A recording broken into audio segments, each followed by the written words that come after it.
दोस्तों नमस्कार। आज पेंशन अपडेशन पर चर्चा करेंगे कि कुछ बाकी भी है इस प्रक्रिया में या नहीं, या एक्स ग्रेशिया तक ही निपट गया। देखिए, कल एक मामला हुआ।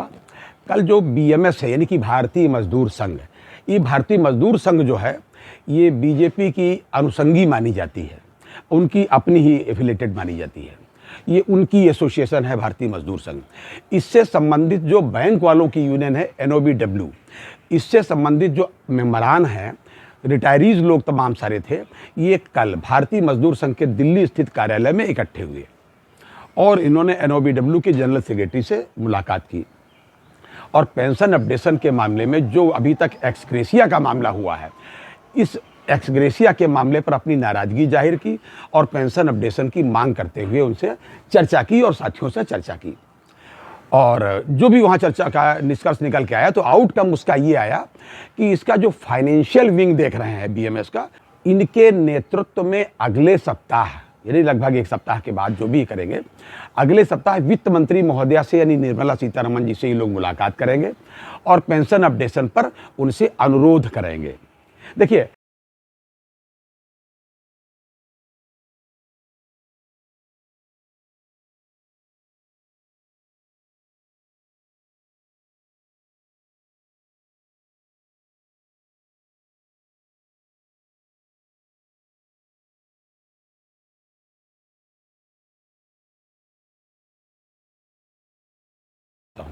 कि मैंने ये देखा है कि जब कभी भी किसी विभाग में एक से अधिक एसोसिएशन होती हैं, तो एक आध एसोसिएशन ऐसी उनमें से होती है, कई एसोसिएशन में से, जो मैनेजमेंट के ज़्यादा नज़दीक होती है, या प्रो मैनेजमेंट होती है या मैनेजमेंट के ज़्यादा नज़दीक होती है।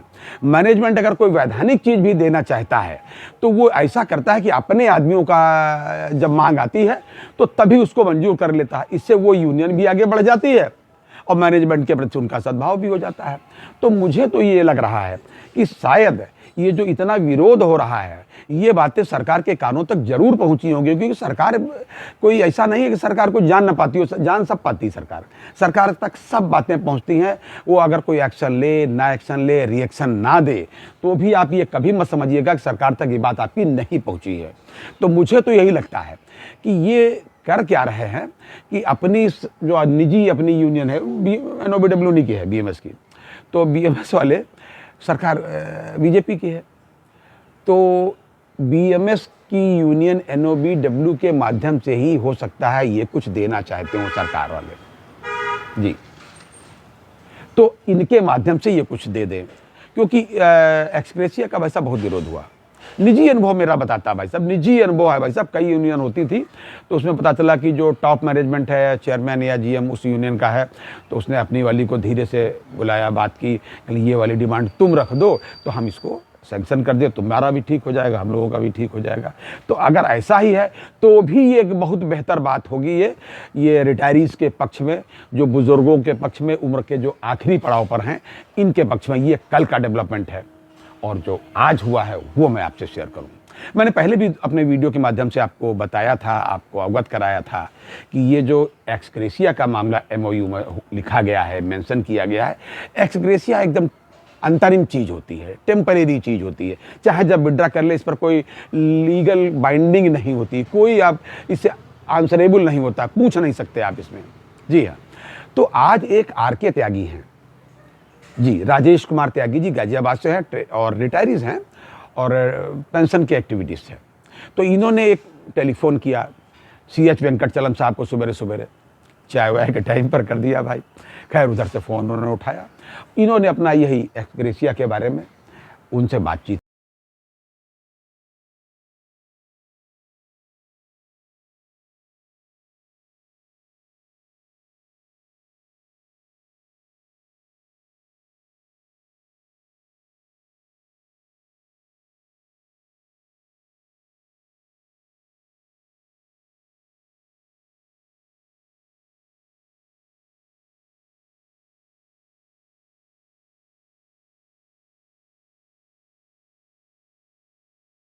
बातचीत की तो उन्होंने सीधे कहा कि यूनियंस और आप लोग तमाम सारे मुकदमे लेकर के वहाँ चले गए हो, रिटायरीज लोग कोर्ट में। जब कोर्ट में गए हो तो फिर वो जाने, ये तो टेम्परेरी व्यवस्था, इंतरिम व्यवस्था मैंने कराई है, तो इन्होंने कहा नहीं साहब आप इतने साल से देख रहे हो, तो कहने हम देख रहे हैं तो क्या हमसे पूछ के गए हो कोर्ट है? कोई हमसे पूछ के कोर्ट गया है, आईबीए से पूछ के गया है, आईबीए ने कहा है कि आप कोर्ट जाइए? तो उन्होंने कहा नहीं साहब ये बात नहीं है। तो कहा नहीं ये बात है क्या, जो लेना हो तो ले लीजिए, सीधी सी बात है, नहीं लेना हो तो मत लीजिए। अरे भाई कुछ ना मिलने से जो मिल रहा है वो ले लो।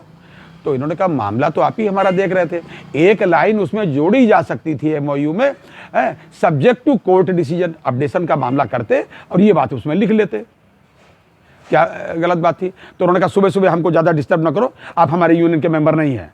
तो उन्होंने कहा हम रिटायर हो गए हैं साहब, 40 साल आपके अधीन हम आपके मेंबर रहे हैं, उस लिहाजा से तो आप बता दीजिए हमको। तो उन्होंने कहा देखिए मैंने मुझे जो बताना था बता दिया, अब और आप हमारा सर दर्द ना करिए। बिल्कुल साहब ये उनका डिटेल रखा है, उनकी बातचीत का डिटेल जो उन्होंने आज ही कहा है भाई साहब। तो और उन्होंने फ़ोन काट दिया कि मैं रखता हूँ फ़ोन, थैंक यू करके उन्होंने फ़ोन अपना काट दिया, जैसे होता है। तो मैं आपको यही बताना चाहता हूं, जैसे मैंने पहले भी कहा कि कितने संवेदनशील हैं ये पुराने लोग, जो मतलब जो है मेंबरान के प्रति यानी कि रिटायरीज के प्रति। अगर 28-30 साल से अपडेशन नहीं हुआ तो जैसे कि लोग कह रहे हैं, तजुर्बेकार लोग बता रहे हैं कि इन्हीं पुराने लोगों की वजह से, इन लोगों की वजह से ही अपडेशन नहीं हो पा रहा है, ऐसा लोगों का कहना था। लेकिन आज के टेलीफोनिक टॉक से ये प्रूव हुआ कि यही है। लेकिन आप उम्मीद न छोड़ें, जैसा कि ये कल बीएमएस की वार्ता हुई, मुझे इससे बड़ी उम्मीदें हैं। जनवरी में ही भाई साहब ये state bank of India staff association का मुकदमा है जो कोर्ट में लगा है पेंशन अपडेशन और रिटायरियल बेनिफिट्स के मामले में, और उसके बाद मार्च में एमसी सिंगला साहब का मामला लगा है। और उधर देखिए महाराष्ट्र में दूसरे भाई साहब लगे हुए हैं, उन्होंने क्रिमिनल नोटिस भिजवा दी है पुलिस की तरफ से वहाँ है। और इधर पंजाब हाई कोर्ट में अन्य भाई साहब लगे हुए हैं, यानी कि लोग लगे हुए हैं। उत्तर प्रदेश में भी आरती प्रसाद सिंह जी लगे हुए हैं, यूको बैंक के पुराने डीजीएम रहे हैं, है? तो सब लोग लगे हुए हैं, तमाम लोग लगे हुए हैं। कुछ लोग आराम भी कर रहे हैं, घर में नहीं लगे हुए हैं, लेकिन वो भी मॉरली साथ दे रहे हैं। मेरे पास भी संदर्भ में फ़ोन आते हैं, वो मदद करने के लिए भी कहते हैं कि रिटायरीज यूनियन को हम मदद करने के लिए तैयार हैं।